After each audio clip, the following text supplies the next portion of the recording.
An experiment of photoelectron affect the graph between maximum kinetic energy Ek of the emitted photoelectrons and the frequency nu of the incident light is a straight line as shown in the figure.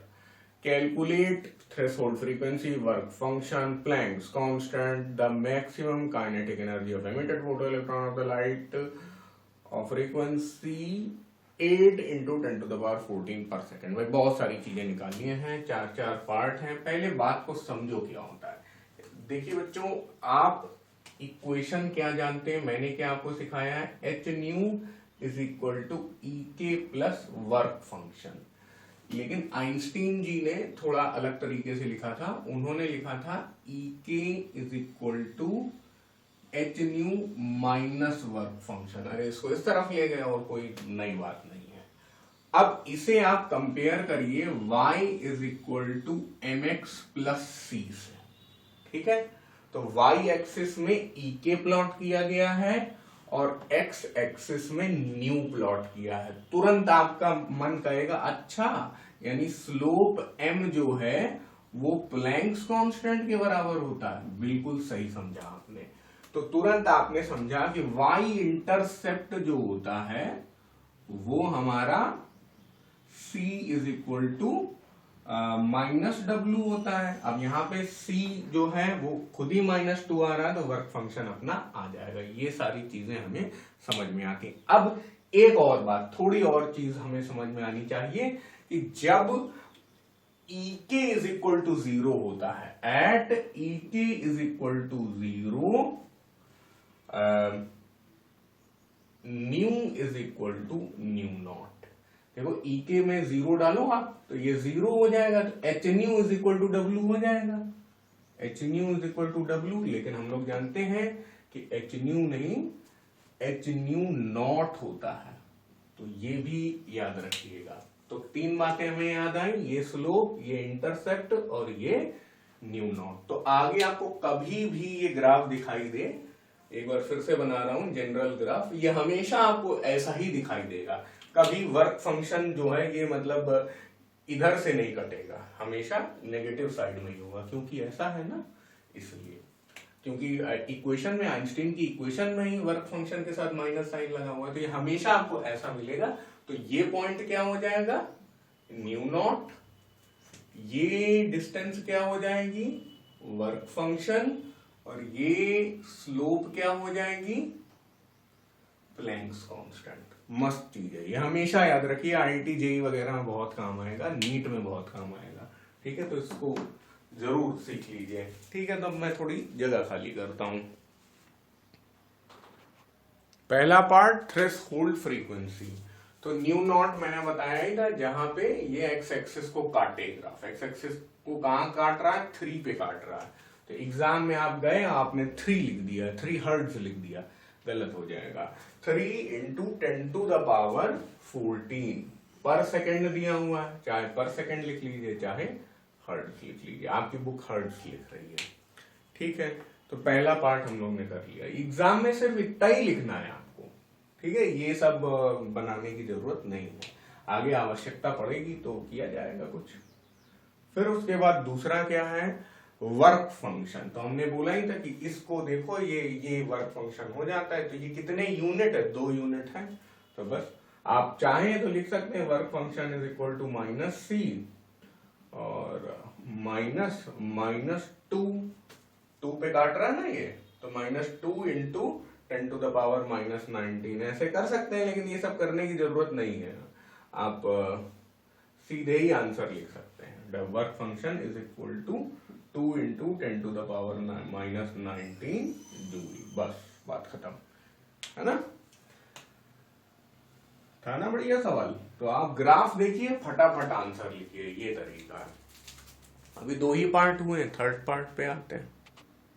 यहां Planck's constant पूछा जा रहा है। थोड़ी देर पहले हम लोग ने सीखा था कि स्लोप निकाल लो, h is equal to slope, Planck's constant slope के ही बराबर है। तो कोई भी 2 पॉइंट ले लो, यहां पे इसका कोऑर्डिनेट क्या हो जाएंगे, 12, 6। अभी 10 टू द पावर वगैरह वो सब नहीं लिख रहा हूं मैं, बाद में आखिरी में लिख दिया जाएगा। और यहाँ पे इसके कोऑर्डिनेट क्या है 3,0, ठीक है ना।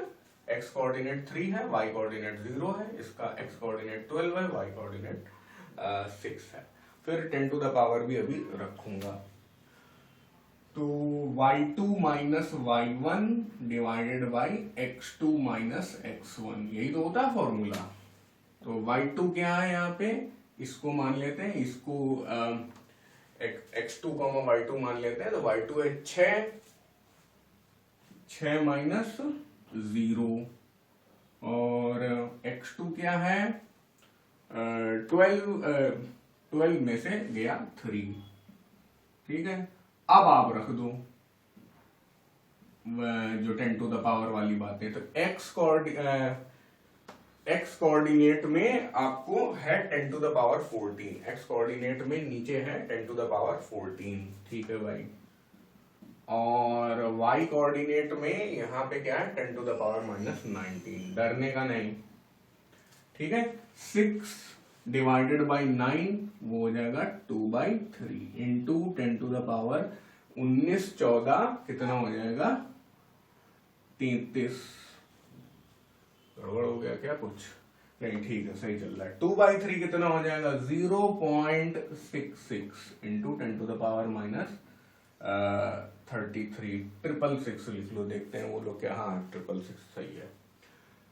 6.66 into 10 to the power minus 34 joule second, ठीक है ना। इस तरह हम लोग स्लोप निकाल लेंगे।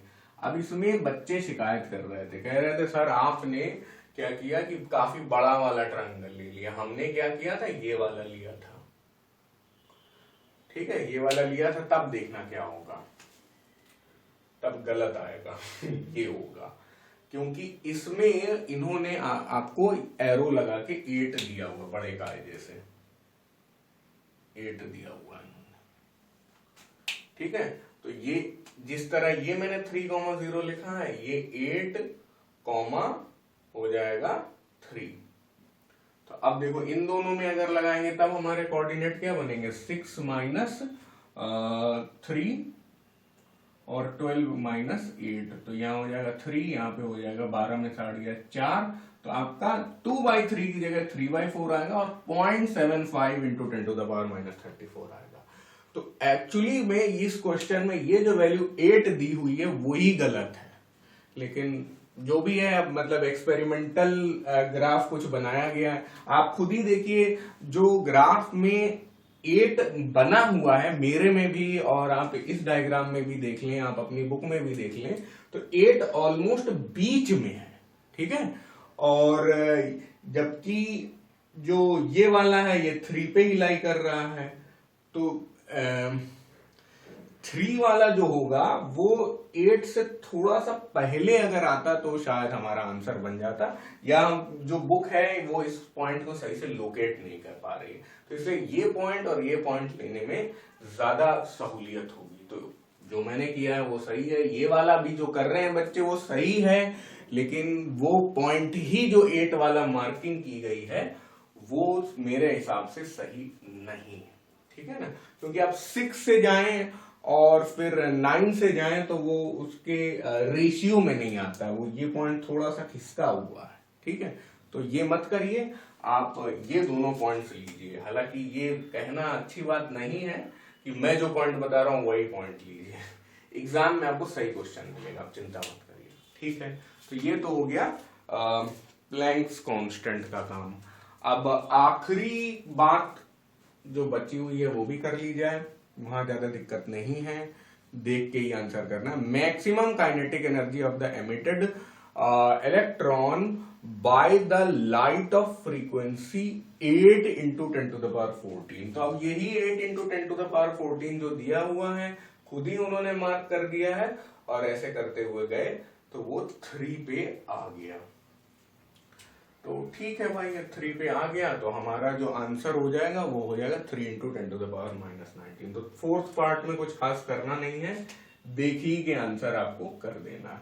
तो थोड़ा सा लिख देते हैं, ई के इज इक्वल टू, इधर से गए 3, मतलब ये डायरेक्शन पकड़ा हम लोगों ने, EK is equal to 3 into 10 to the power minus 19 joule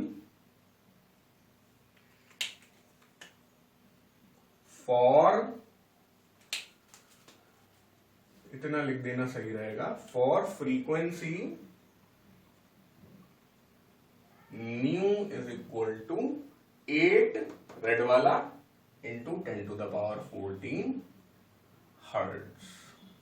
ठीक है, तो फिर से मैं बोलूंगा कि ये जो 8 वाला पॉइंट है वो सही से लोकेटेड नहीं है जो बुक में आपको ग्राफ दिया है, इसलिए प्लैंक्स कांस्टेंट कैलकुलेट करने में आपसे गलती हो सकती है।